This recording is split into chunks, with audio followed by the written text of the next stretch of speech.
In this tutorial, we will be creating a looping animation of the smoke and fire by utilizing the volume builder in conjunction with Redshift renderer.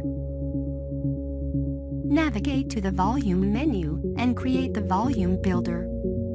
Select the desired object and place it under the newly created generator.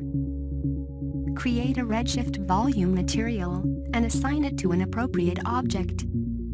Select the newly created material, place the volume builder into its channel field. Change the volume type to fog and increase its resolution by decreasing the voxel size. Currently, our volume object is completely black. This is because light sources have no influence over the volumetrics. Select all Redshift lights and increase the volume contribution scale up to 1.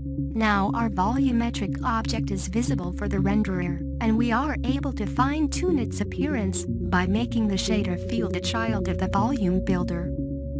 Select the newly created field and change its creation space to object in order to restrict its influence only to an appropriate geometry.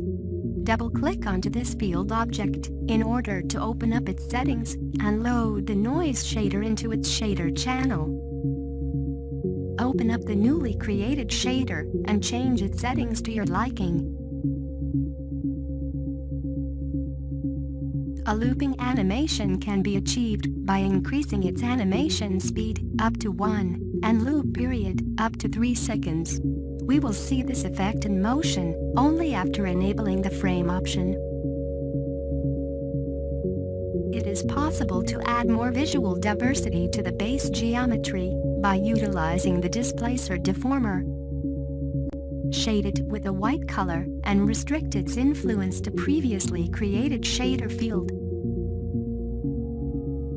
Navigate to Object tab and change its strength value to your liking. You can add as many fields as you want in order to get the desired effect. Now our volumetric object is finished and we are able to fine-tune its material. First of all, we need to apply emissive details by utilizing the same volume builder as the emission source channel.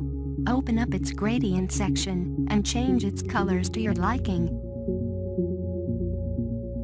Eventually, you can convert your shader field into a layer shader and perform final adjustments.